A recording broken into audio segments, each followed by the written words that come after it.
Hello guys, welcome here to Out of Turn 4. I'm Brian here. Coming up on the show this week, we're going to recap Homestead, get you prepped for the Truck Series Championship 4, which will take place in 2 weeks. Yes, we can confirm that has already been determined. Some F1 news, some big news from F1 this week as they wrapped up COTA.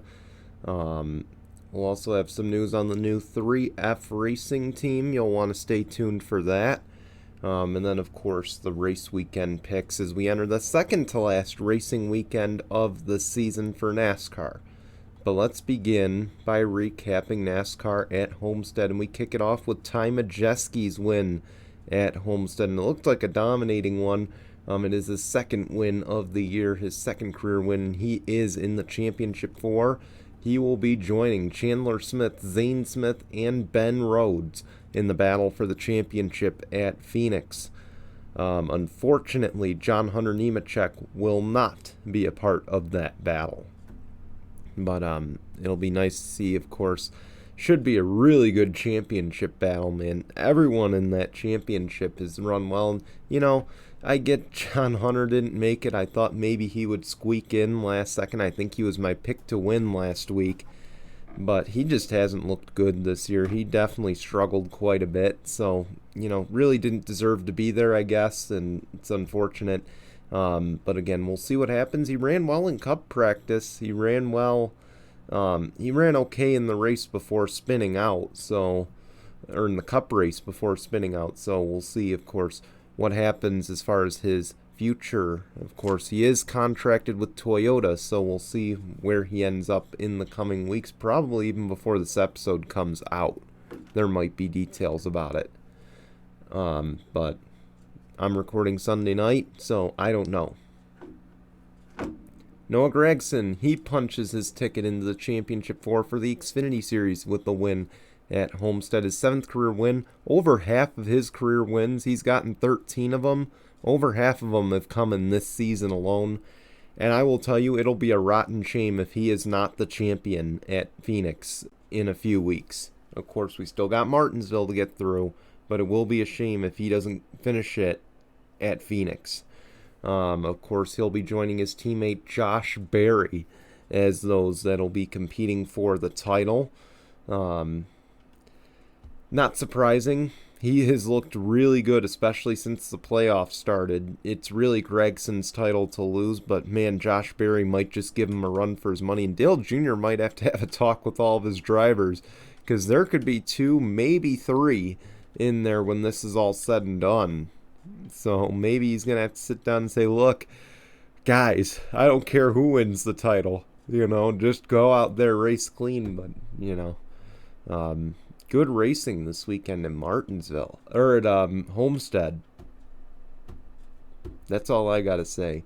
Of course, Kyle Larson was dominant in the Cup race, and in all the wacky things that has happened this season with Kurt Busch's concussion, the 45 being in the playoffs in the owner's side. Now the 5 team was still standing in the owner's title. So Kyle Larson got the 5 team into the championship 4 for the owner's title with his win at Homestead. It is his 3rd win of the season, his 19th career victory. Of course, again, got into Martin Truex on the pit lane this time, but both admitted it was, or at least Truex admits some fault to it, so I can't really use that as an excuse. But congrats to Kyle Larson. He finally gets that Homestead win. I figured it was a matter of time. He really likes that high lane. But can I just say, I wish Homestead was still the championship race. I get, it might be Kyle Larson dominant or Tyler Reddick dominant, but something about Homestead, in the play, seeing it in the round of 8 just is, it's weird. It's not normal. I would rather see it as the championship race, in all fairness. So, sorry, excuse me. I sure hope they consider moving it back in the future. Because I feel like it's a good enough race to host a title, much better than Phoenix. But we are on to the racing news. This might be a very, very short episode, guys. I apologize. It's just not much news in the past week. So, but we will start on the Formula One side. And Williams has named their new driver for 2023, pending the super license. And guess what? It's an American.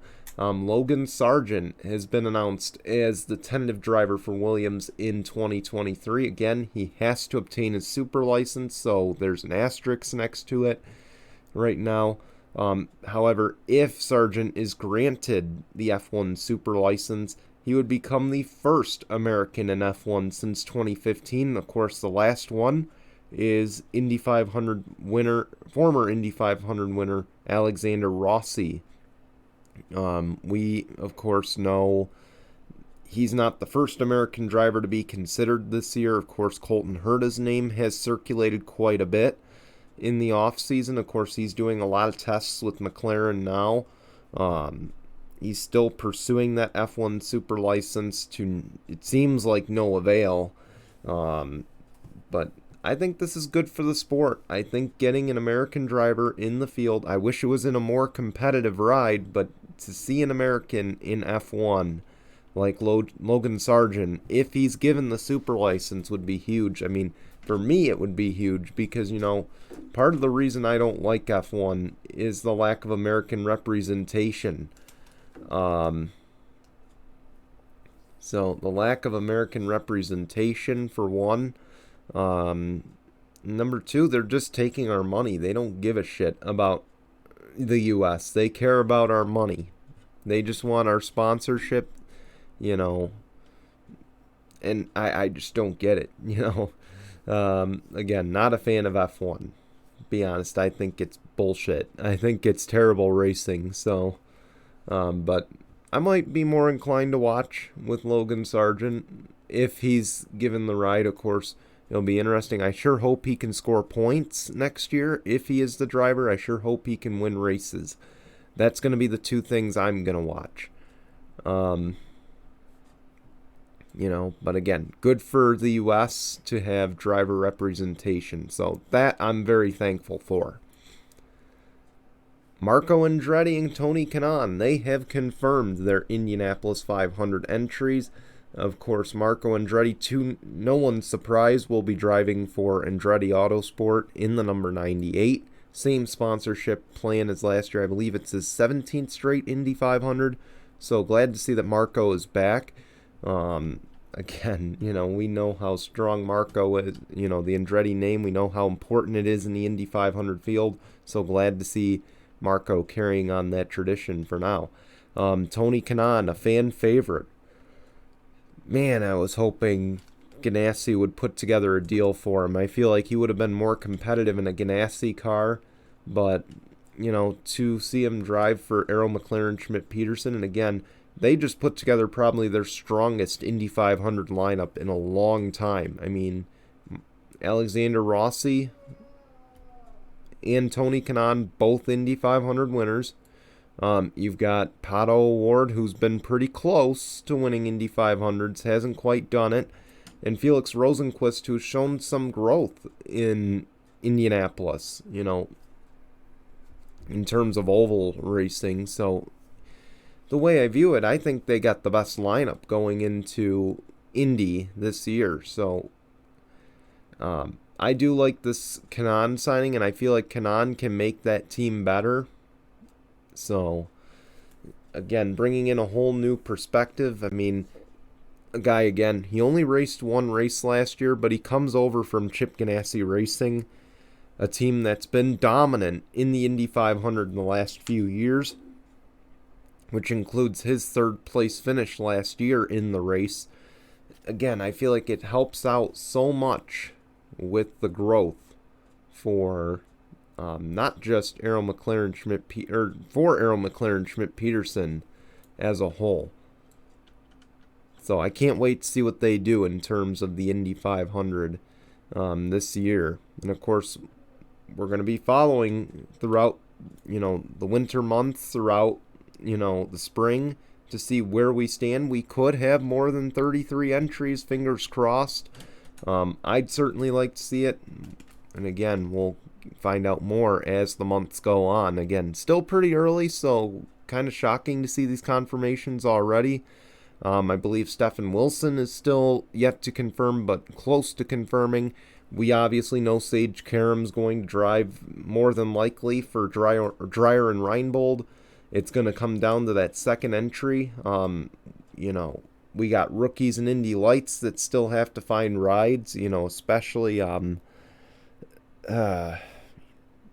can't think of his name, the one that won the Indy Lights title. He does have a ride in the Indy 500, or he has scholarship money to run in the Indy 500. So, man, I'm sorry, I gotta look it up, but again, Linus Lundqvist, that's it. So Linus Lundqvist is another guy whose name's going to be bearing some watching as we go into the latter months. Again, we got a long time till May, so plenty of time to get things figured out. Alright, so 3F Racing, if you don't know, it's Three Friends, I believe, Three Friends Racing. It's a team that just started. They're planning on competing part-time in the Cup Series. I believe they wanted to do it this year and next year and then go full-time in 2024. This team is, I believe, German-owned. I know very little about this team, so forgive me.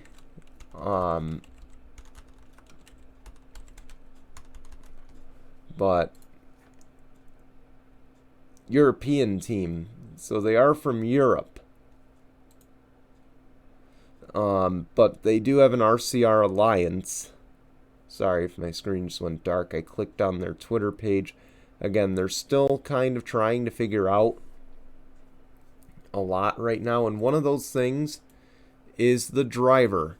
Of course, we know their plans to run in 2023 part-time, but 3F Racing's owners, according to various Twitter users, they were found at Homestead this weekend, supposedly or reportedly eyeing Xfinity talent for their Cup 2023 part-time effort.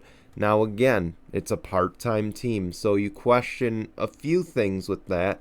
One, are they going to go with one driver or multiple drivers? And again, how many races do they intend to run? I think that's two things right now that we're just trying to get a certain answer to. I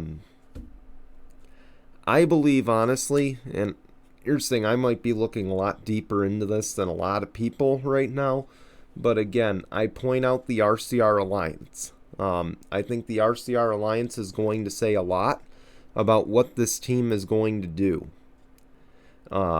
I imagine they might try to enter the Daytona 500. I also look, again, not just at RCR, and again, here's the thing, mainly I look at RCR. Again, we know Tyler Reddick's gone. No, he's out of the picture. He won't be driving for them. They have Kyle Busch on the roster. They have Austin Dillon on the roster at the Cup level. But the big thing we look at is Xfinity. And I imagine that Austin Hill and Sheldon Creed will both be back with the team next year.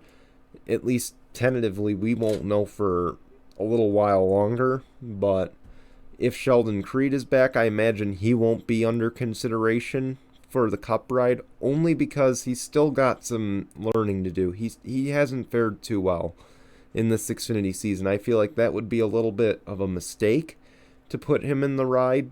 Right now, I just don't feel like he's ready for a Cup ride, even in a part-time capacity. I feel like he needs one more Xfinity year before we really determine, where exactly that stands. But again, money talks in this sport. If it went on talent, I'd agree with that statement that Sheldon Creed's just not ready. Austin Hill, I feel like could be heavily under consideration, especially if they enter the Daytona 500. We know how strong Austin Hill is on these plate races. I mentioned that I think he could go to Beard Motorsports next season, depending on who they want. But again, Justin Allgaier could be an option for them. Maybe Sam Mayer could be an option for him. Josh Berry could be an option for him. Who knows? But as far as 3F Racing, maybe Austin Hill could be under consideration. But you know what? I look not just at RCR, but I look beyond that. And I look at, of course, Colleague Racing. Colleague Racing, another team within RCR Alliance. And keep in mind, Colleague Racing has a 2-car organization. They don't have a third charter, and it's unlikely that they're going to secure one for 2023. And that said, with a full Cup stable of Allmendinger and Justin Haley, I don't foresee them entering a third car. But maybe, just maybe, the possibility is Daniel Hemrick could drive for this team next year. Maybe Landon Castle, because Landon Castle won't be at Spire Motorsports next year with the addition of Ty Dillon.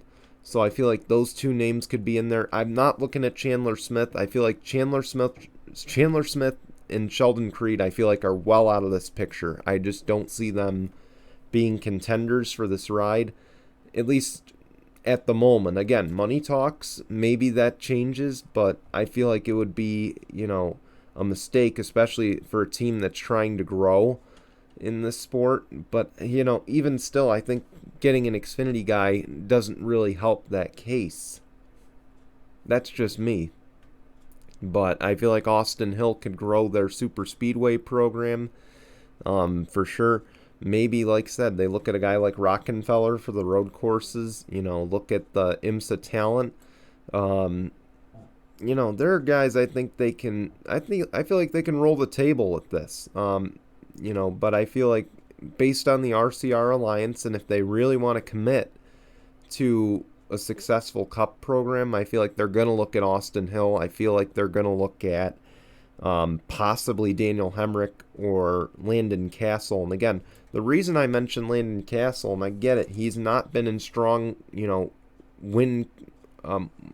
not strong winning rides minus this year, but he doesn't wreck equipment very often. That's where I feel like he'd be valuable to this team. He can bring the car back in one piece most of the time.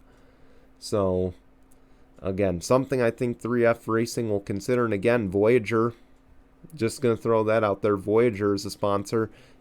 I'll even throw Kaz Grala in the ring. Maybe Kaz Grala could step up and drive for this team next year on the road courses, especially because we know Kaz Grala is a strong road course driver.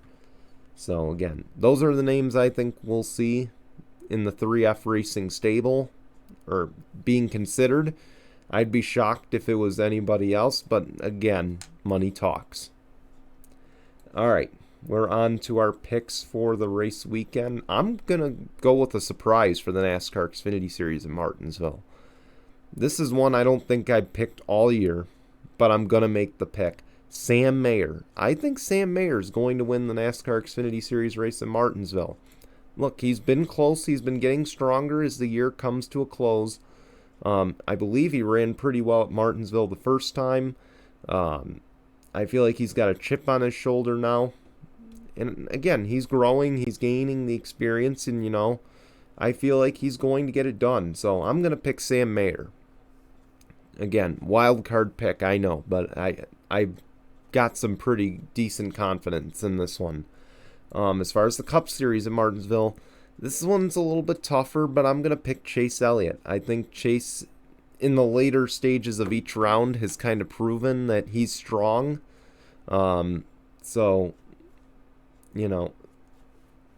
Generally with how strong he's run at the end of each round, I feel like this is his time to win. So Chase Elliott, he's my pick for Martinsville. I wouldn't be shocked if it's Denny Hamlin, unfortunately. We know Denny's in a situation where he's below the cut line entering Martinsville, so we'll see what happens as we go into the race. And again, people like Ryan Blaney, Christopher Bell, they've also got to win.